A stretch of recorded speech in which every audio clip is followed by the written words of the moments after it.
नमस्कार दोस्तों, आप कहानी सुन रहे हैं भेड़िए। यह बहुत ही मज़ेदार रोचक कहानी है। आगे कहानी बहुत ही मज़ेदार होने वाला है, तो इसी तरह आप कहानी में बने रहें।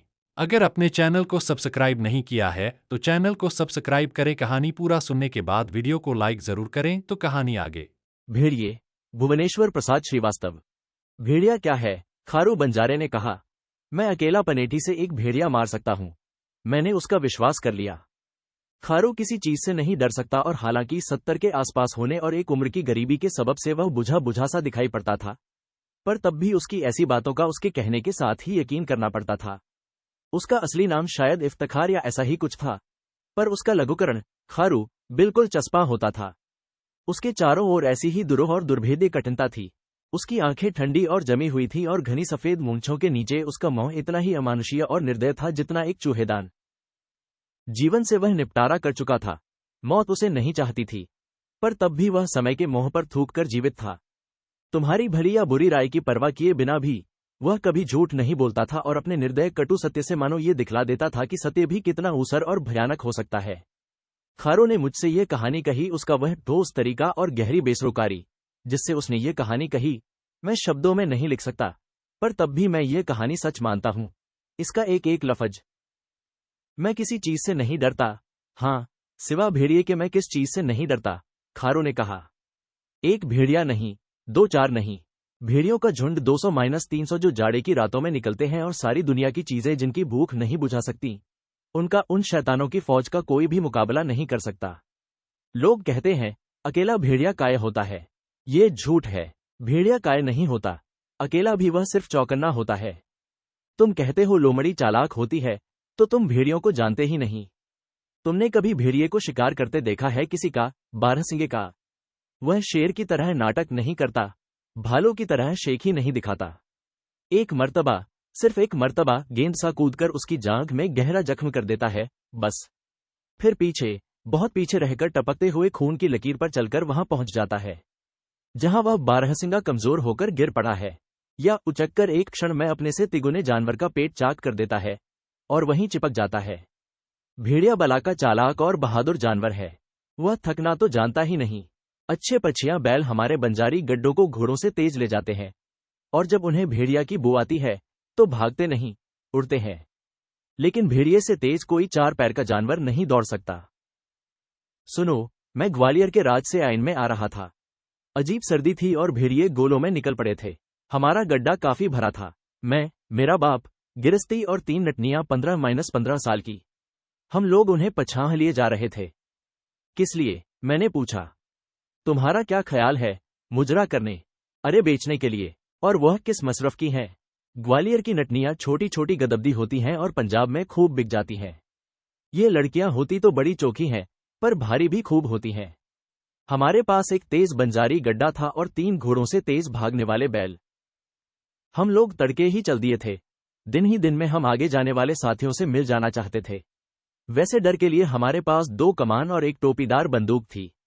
बैल हौसले से भाग रहे थे और हम लोग 20 मील निकल आए थे कि बड़े मियाँ ने घूमकर कहा, बैककोट खारे, भेड़िए हैं। मैंने तेजी से कहा, क्या कहा? भेड़िए हैं। होते तो बैल न चौंकते। बूढ़े ने सर हिलाकर कहा, नहीं, भेड़िए जरूर हैं। खैर, वह हमसे 10 मील पीछे हैं और हमारे बैल थक चुके हैं, लेकिन हमें 50 मील और जाना है। बूढ़े ने कहा, और मैं इन भेड़ियों को जानता हूं। पार साल इन्होंने कुछ कैदियों को खा लिया था और बेड़ियों और सिपाहियों की बंदूकों के सिवा कुछ न बचा। बंदूक भर लो। मैंने कमानों की तान के देखा, बंदूक तोड़ी, सब ठीक था। बारूद की नई पोंगली भी निकाल के देख ले, मेरे बाप ने कहा। बारूद की पोंगली? मैंने कहा, मेरे पास तो पुरानी ही वाली है। तब बूढ़े ने मुझे गालियां देनी शुरू की, तो ये है, तो वह है। मैंने पूरा गड्ढा उलट डाला, पर नई पोंगली कहीं नहीं थी। मेरे बाप ने भी सब टटोला, तू झूठ बोलता है, तू भेड़ियों की औलाद, मैंने तुझे नई पोंगली दी थी। पर वह बारूद यहां कहीं नहीं थी। मेरे बाप ने मेरी पीठ पर कोहनी मारते हुए कहा, शहर पहुंचकर मैं तेरी खाल उधेड़ दूंगा। शहर पहुंचकर, और इसी वक्त अचानक बैल एकदम रुककर पूंछ हिलाकर जोर से भागे। मैंने सुना मीलों दूर एक आवाज आ रही थी, बहुत धीमी, जैसे खंडहरों में भी आंधी गुजरने से आती है। हवा आ, हवा, मैंने सहम के कहा। भेड़िए, मेरे बाप ने नफरत से कहा और बैलों को एक साथ किया। पर उन्हें मार की जरूरत नहीं थी।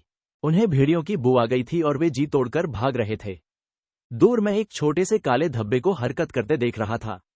उस सैकड़ों मील के चपटे रेगिस्तानी बंज में तुम मीलों की चीज देख सकते हो, और दूर पर उस काले धब्बे को बादल की तरह आते मैं देख रहा था। बूढ़े ने कहा, जैसे ही वह नजदीक आ जाए, मारो। एक भी तीर बेकार खोया तो मैं कलेजा निकाल लूंगा। और तब उन 3 लड़कियों ने एक दूसरे से चिपटकर टिसुए, आंसू बहाना शुरू किया। चुप रहो, मैंने उनसे कहा। तुमने आवाज निकाली और मैंने तुम्हें नीचे धकेला।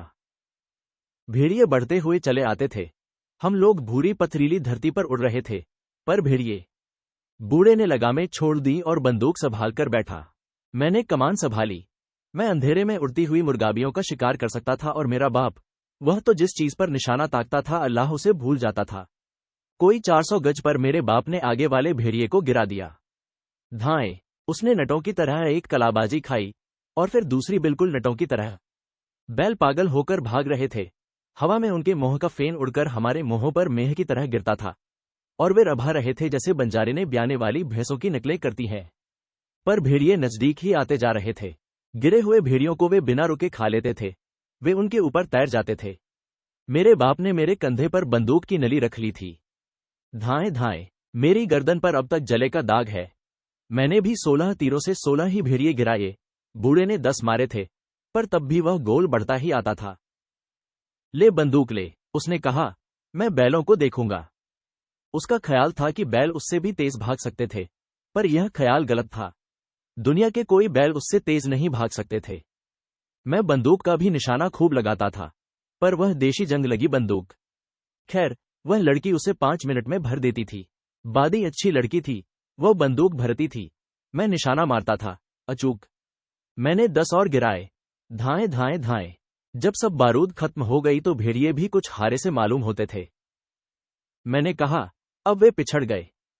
बूढ़ा हंसा। वह इतनी सी बात से नहीं पिछड़ सकते, पर मैं मरते मरते कह चलूंगा कि 7 मुल्क के बंजारों में खारे सा खरा निशानेबाज नहीं है। मेरा बाप बुढ़ापे में बड़ा हंसुड़ हो गया था। हाँ, तो भेड़िए कुछ पीछे रह गए थे। उन्हें कुछ खाने को मिल गया था। सब चट बैलों पर कोड़ा बोल रहा था कि 5 मिनट बाद ही उन्होंने फिर हमारा पीछा शुरू किया। वे हमसे 200 गज पर रह गए होंगे और बढ़ते ही आते थे। मेरे बाप ने कहा, सामान निकालकर फेंको, गड्ढा हल्का करो। एक बार की ठोकर खाकर गड्ढा चरकराकर चला। पूरे बंजारों में यह गड्ढा अफसर था, और सब सामान फेंककर हमने उसे फूल सा हल्का कर दिया था। और कुछ देर तो हम भेड़िए से दूर निकलते मालूम हुए, पर तुरंत ही वे फिर वापस आ गए। बड़े मियाँ ने कहा, अब तो एक बैल खोल दो। क्या? मैंने कहा, 2 बैल गड्ढा खींच ले जाएंगे। उसने कहा, अच्छा, तब एक नटनिया फेंक दो। मैंने उन 3 में से मोटी को ही उठाया और गड्ढे के बाहर झुलाकर फेंक दिया। हाँ, ग्वालियर की नटनिया, उसे दांत लगा दो तो वह भी भेड़ियों का मुकाबला कर ले। पहले तो वह भागी, पर यह जानकर कि भागना बेकार है, घूमकर खड़ी हो गई और सामने वाले भेड़िए की टांगें पकड़ लीं। पर इससे भी क्या फायदा था? एकदम वह नजर से ओझल हो गई, जैसे किसी कुएं में गिर पड़ी हो। गड्ढा हल्का होकर और आगे बढ़ा, पर भेड़िए फिर लौट आए। दूसरी फेंको, बड़े मियाँ ने कहा। पर अब की मैंने कहा, आखिर क्या हम लोग सैर करने के लिए मारे मारे फिरते हैं? एक बैल न खोल दो। मैंने एक बैल खोल दिया। वह पीठ पर पूंछ रखकर चिंघाड़ता हुआ भागा और गोल उसके पीछे मुड़ गया। मेरे बाप की आंखों में आंसू भर आए। बड़ा असील बैल था, बड़ा असील बैल था। वह बुदबुदा रहा था।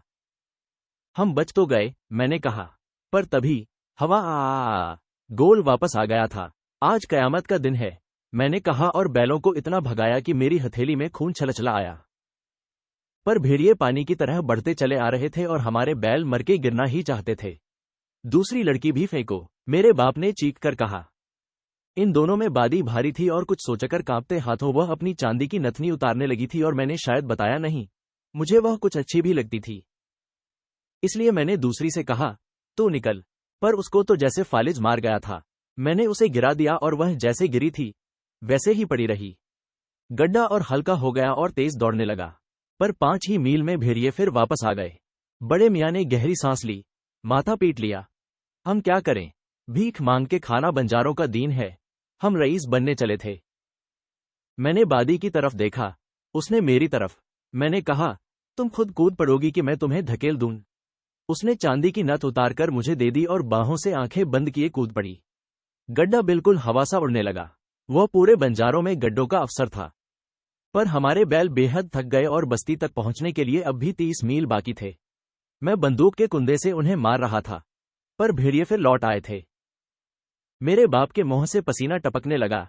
लाओ, दूसरा भी बैल खोल दें।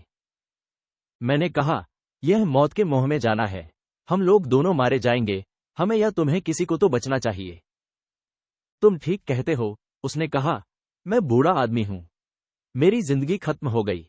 मैं कूद पड़ूंगा। मैंने कहा, हिरास मत होना। मैं जिंदा रहा तो एक एक भेड़िए को काट डालूंगा। तू मेरा असील बेटा है, मेरे बाप ने कहा और मेरे दोनों गाल चूम लिए। उसने अपने दोनों हाथों में बड़ी बड़ी छुरियां ले ली और गले में मजबूती से कपड़ा लपेट लिया। रुको, उसने कहा। मैं नए जूते पहने हूं। मैं इन्हें 10 साल पहनता। पर देखो, तुम इन्हें मत पहनना। मरे हुए आदमियों के जूते नहीं पहने जाते। तुम इन्हें बेच देना। उसने जूते खींचकर गड्ढे पर फेंक दिए और भेड़ियों के बीचों बीच कूद पड़ा। मैंने पीछे घूमकर नहीं देखा, लेकिन थोड़ी देर मैं उसे चिल्लाते सुनता रहा। ये ले, ये ले, भेड़िए की औलाद, भेड़िए की औलाद। और फिर चट चट, चट चट। मैं ही किसी तरह भेड़ियों से बच गया। खारो ने मेरे डरे हुए चेहरे की तरफ देखा, जोर से हंसा और फिर खखारकर बहुत सा जमीन पर थूक दिया। मैंने दूसरे ही साल उनमें से 60 भेड़िए और मारे, खारू ने फिर हंसकर कहा। पर उसके साथ ही उसकी आंखों में एक अनहोनी कठिनता आ गई और वह भूखा नंगा उठकर सीधा खड़ा हो गया। कहानी समाप्त हुई। धन्यवाद।